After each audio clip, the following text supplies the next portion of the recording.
নমস্কার বন্ধুরা, ফুল ভালোবাসে না এরকম মানুষ পৃথিবীতে নেই।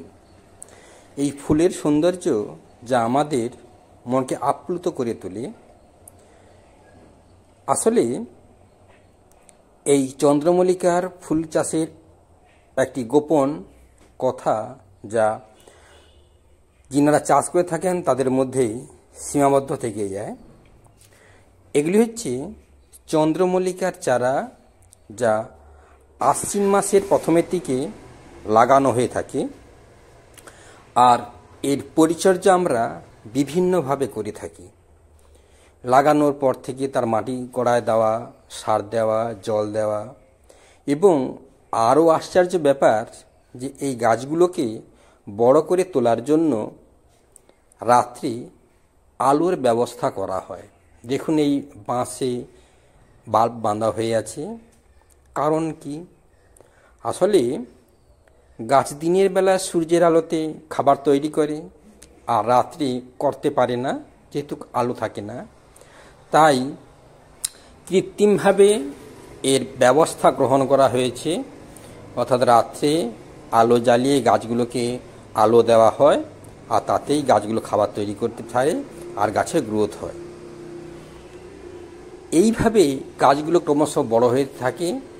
আর এই গাছগুলো যখন 5-6 পাতা হয় তখন আগাগুলোকে নখ দিয়ে কেটে দেওয়া হয়।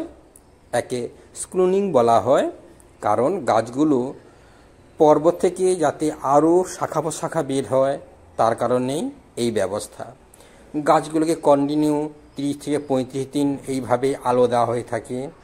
রাত্রে আলো জ্বালানো হয় যাতে গাছগুলোর গ্রোথ সঠিকভাবে হয়ে থাকে। তো এখানে প্রশ্ন আসবে যে এইভাবে আলো জ্বালালে গাছে যদি কুঁড়ি না আসে, ঠিক কুঁড়ি আসার সময় অর্থাৎ যখন প্রয়োজন হয় তখন এই আলোগুলোকে বন্ধ করে দেওয়া, অর্থাৎ জ্বালানো রাত্রে বন্ধ করে দেওয়া হয়। আর গাছগুলোর পূর্ণবয়স্ক হলে প্রতিটি অগ্রভাবে অসংখ্য কুঁড়ি আসে। যেহেতু বর্ষার সিজন, অর্থাৎ আশ্বিনে অনেক সময় বর্ষা হয়, সে কারণে এই গাছগুলো যাতে নষ্ট না হয়ে যায় তাই বাঁশের এ ধরনের আচ্ছাদন করা হয়, যেখানে পেপার দিয়ে ঢাকা দেওয়া থাকে।